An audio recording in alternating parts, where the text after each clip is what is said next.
welcome. I hope you're all doing well. I understand this is a difficult time for us, and some of you might not like this online learning style. Some of you might enjoy it, and I know some of you are concerned about what this will be for your grades and graduation. And thing is, I just don't know. I'm not sure if anybody does know, but know that I will keep you updated with everything I know, and um, you guys should do your best to follow different uh, media outlets, I guess, for what's going on in Arizona, and especially maybe our Facebook page for Tolson, or the I think Instagram page has some updates too. But the first way I found out was through Facebook, so uh, not even through the school. So that's probably the fastest way, is one of those social media websites. So I hope you're doing okay. Please let me know how this video turns out. I'm not going to review it afterwards. I'm going to upload this to YouTube and then send it out to you guys, and you guys can watch it if you want. This first part will focus on mostly modules 74 and 75, which is attributions and attitudes. Uh, so this is just here to help you understand some of the concepts that are difficult from just reading. So this may be useful to you, it may not be. That being said, let's get into it. So again, we're doing unit chapter 14, which is social psychology. And if you guys don't like these, I have some videos that I can send you from a teacher that did a very good job with this. So just let me know if this is helpful or not. So chapter 14.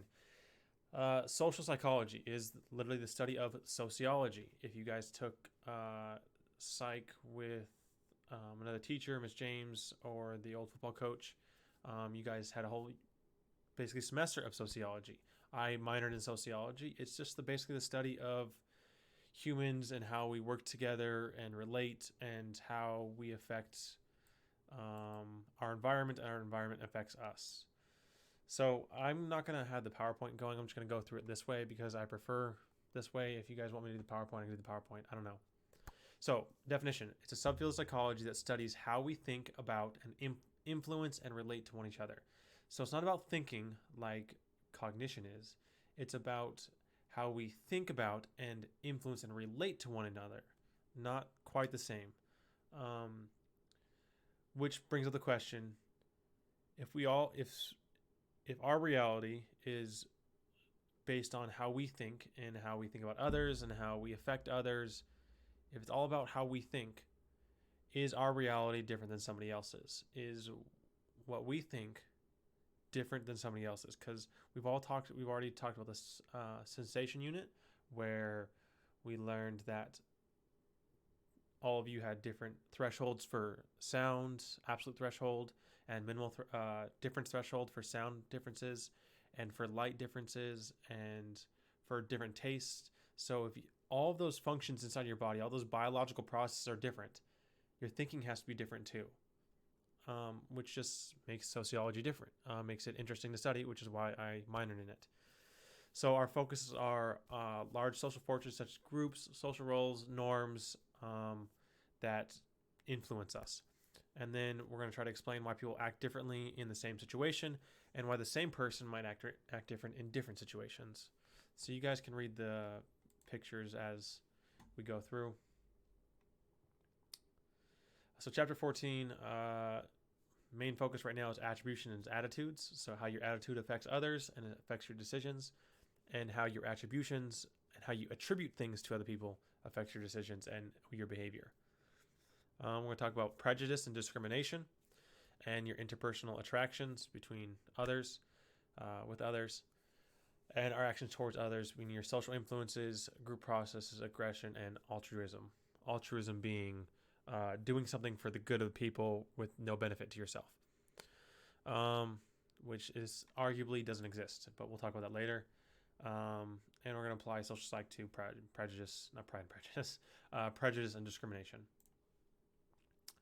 So we've already talked about Milgram, and I'm bringing it back up again. Milgram did the study of shocking individuals. He didn't actually shock anybody, but he had people come in, and he said they were testing memory, and a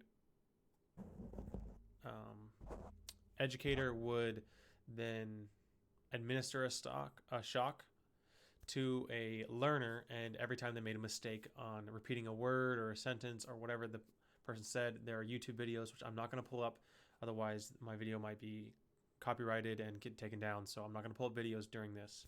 I will just mention the ones that you guys can use. And over every time they got it wrong, they increased the shock by 15 volts, getting to a maximum of 450 volts, which is not deadly, but extremely painful if I remember correctly. You guys can watch the video, learn more about it. Just look up Milgram's obedience study. But at these different points, basically either a recording or somebody would fake shout and they would actually be hurt. But 75, they would grunt in pain. 120 volts, they would shout. And 150 volts, the learner would complain vehemently, telling them to stop the study.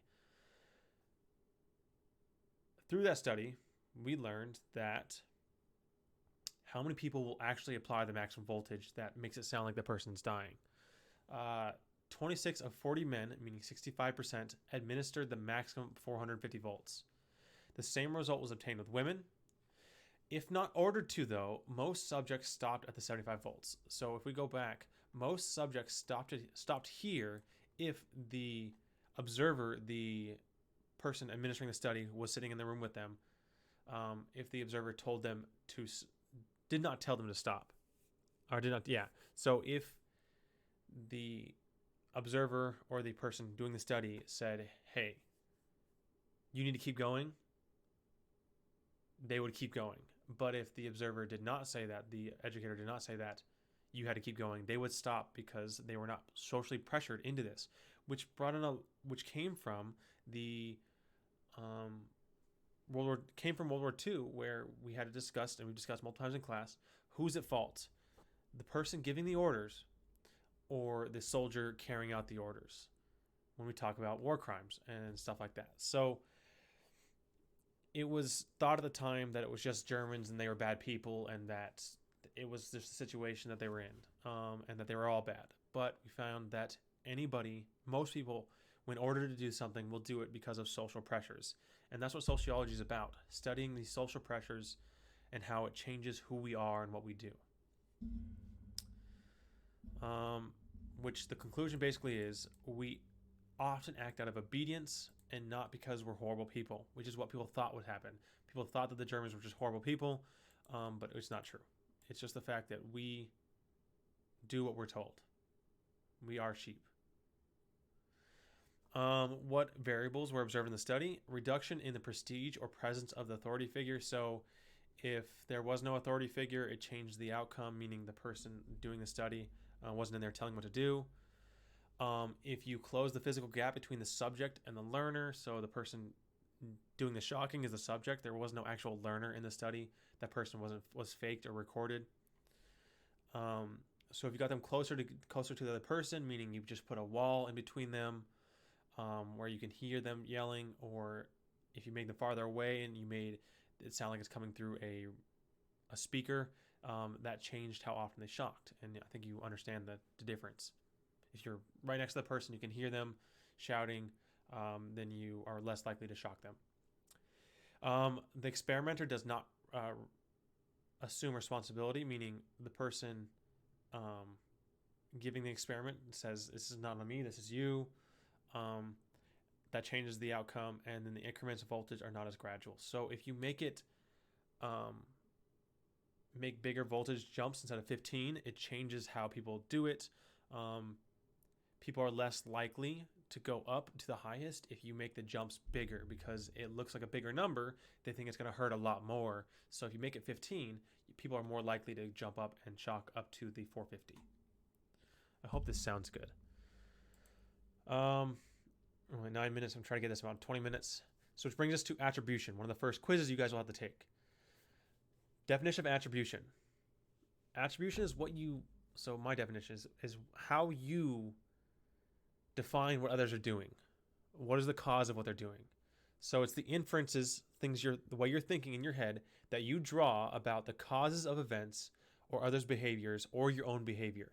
So what do you attribute to we'll talk about here in an A. What do you attribute to the person who cut you off in traffic? Why did the person decide to go out with the coronavirus when they shouldn't have? Why did you fail your exam? Why did you not show up to school that day? Attribution is the reasons you make up for those behaviors. So dispositional attribution is when we attribute a person's behavior to an internal state, the person's abilities, the personality, just who they are. So, example of that is, think about the coronavirus. We'll just talk about that because that's what's going on right now. So, if someone has a coronavirus and they go out, and you find out they go out and they got other people infected, if you say that person's an idiot or that person's dumb or that person just doesn't care about anybody else, they're rude, that's dispositional attribution. You are blaming them. You are blaming what's going on in their heads and their personality. You're saying they're a horrible person. You're blaming them. Situational attribution would be saying it's an external cause, attributing a person's behavior to an external state. Stress, abuse, hardship, wealth. So this example for coronavirus would be, let's say the person has the virus and they don't realize, you think, oh, they must not have realized they had the virus. They went out and got other people sick and they didn't realize that they themselves were sick, which happens a lot because it takes 14 days for some symptoms to show up and to show that you have the coronavirus. Or roughly, it lasts longer than that. So I don't know all the data about it. So if you blame the situation and not the person, like, again, saying they went out and they got people sick, they didn't realize they were sick, or even though you're sick, you still got to go out and get food, water, or whatever else it is. Excuse me, I need water.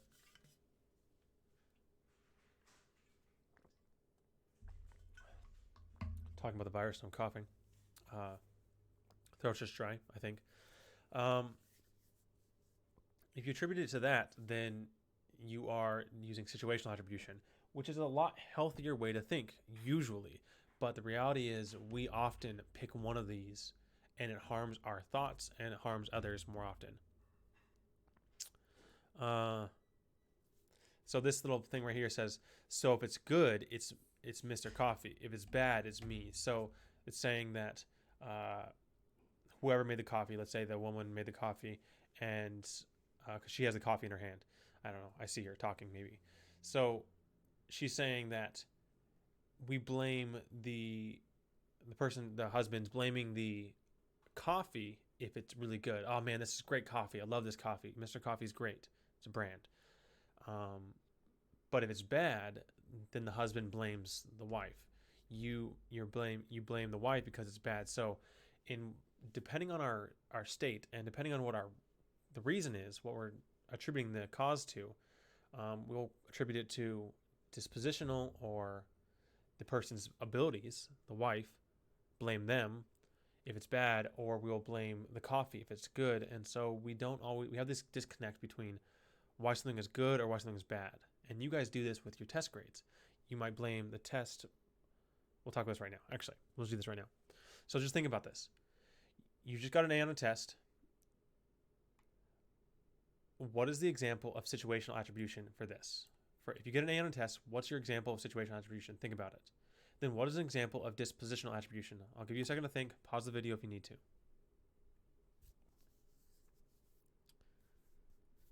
So, situational attribution for an A on the test would be blaming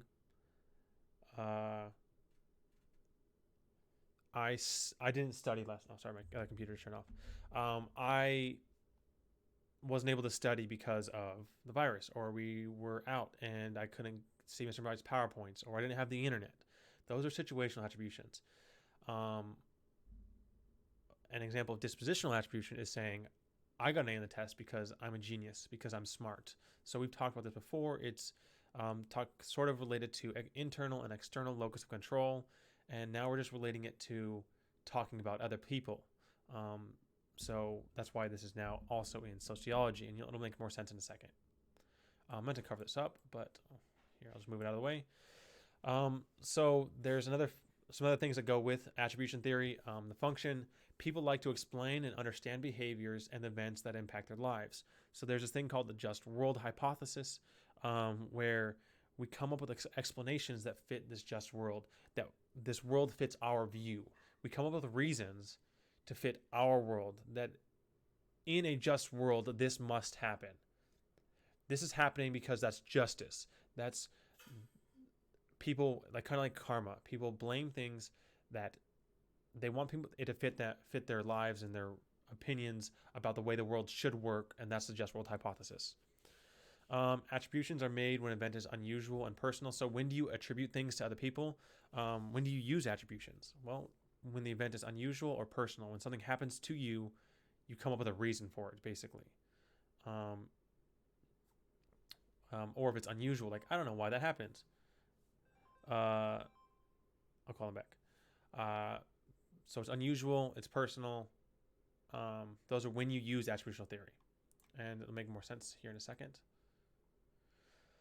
So think about it this way. This will kind of help.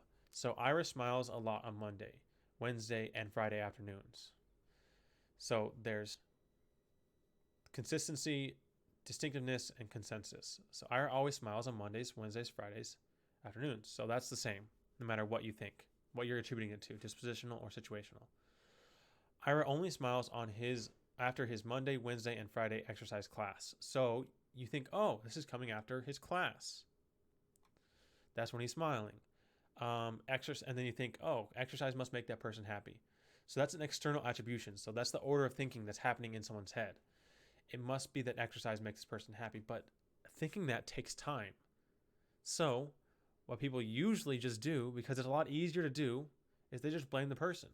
Oh, Ira smiles a lot without exercise. Ira exercise really makes the people I know happy. So Ira is just basically a happy guy. It's a lot easier just to think that the person's happy and to not really think about the situation, which really comes into play in the next example. So, negative behavior. You're driving, you're the person right here. You're driving, and this person in the red car cuts you off or is swerving in front of you. What do you think? What is the cause? Think about it, close your eyes, think about it for a second. I'll give you a second. You guys can pause the video if you need to.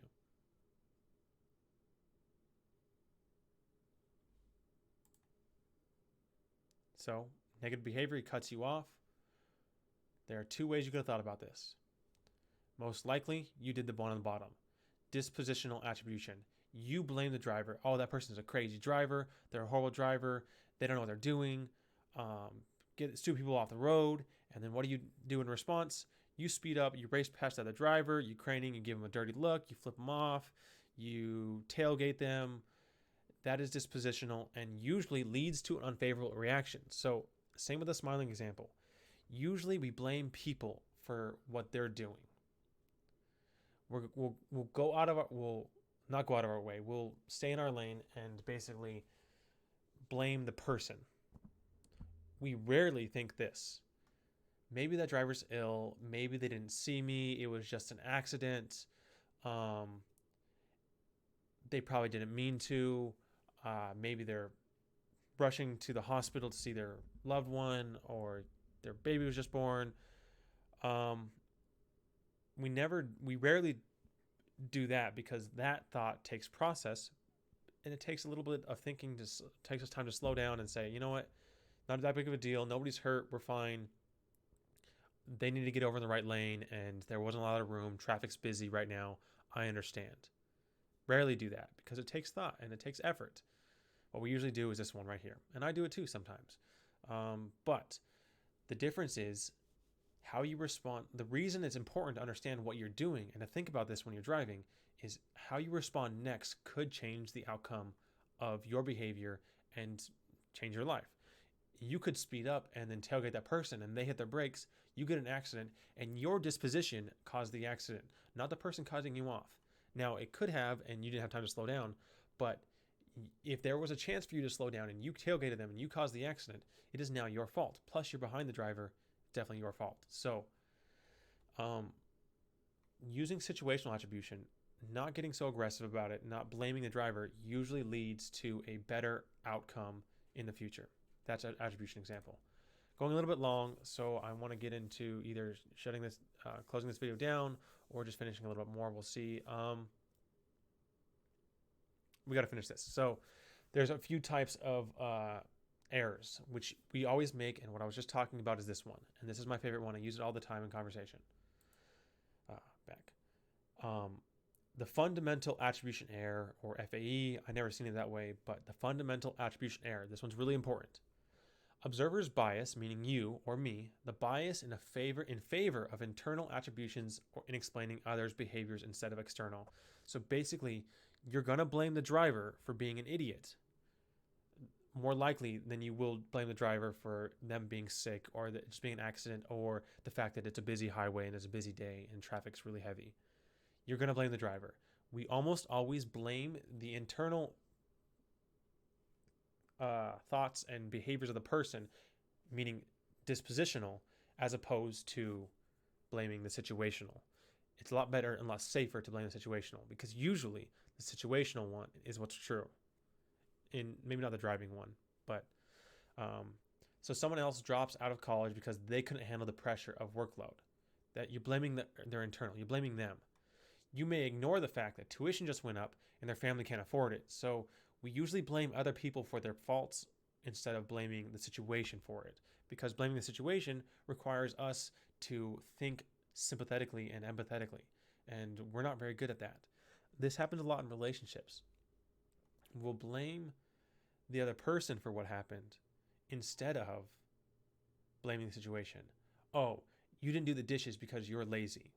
Instead of saying, oh, you didn't do the dishes because you just got home and it's really late and you're tired or you're sick or whatever.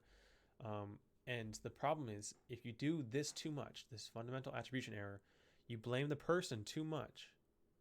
I keep hitting the mic and I apologize. Yeah, sorry.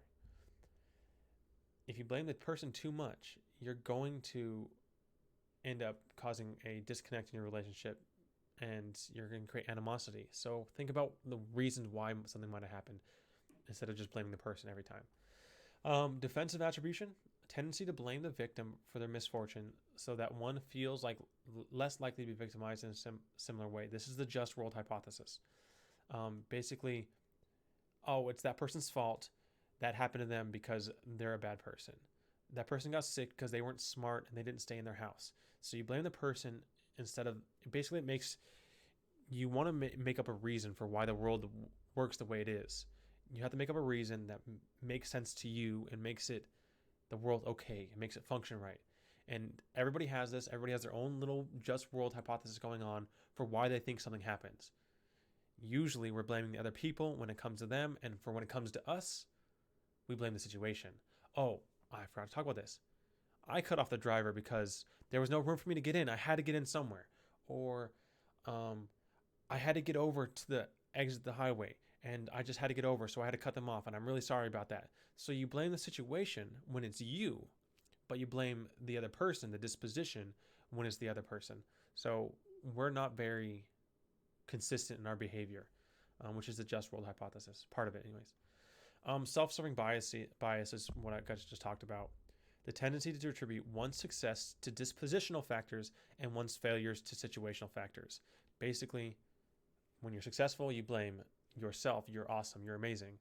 When you're unsuccessful, you blame, oh, I couldn't do it because I didn't have enough time to study, or the teacher didn't prepare me well enough, whatever it is. In-group bias, tendency to favor your own group over the out-group. So we're going to talk more about, again, we're talking about sociology and how we affect others and others affect us. These biases come up in groups as well. Self-serving bias works in the group because if you have a group, let's say you are I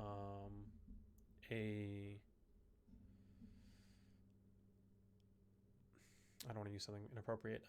You're on a team, and what happens is you usually, if you do really well, you say, we decided to work really hard. We are just a really good team. We're super athletic. We won because we're amazing. But when you lose, you will blame outside factors. We didn't have enough practice time. It was raining all week. Practice was canceled. Our coach stinks.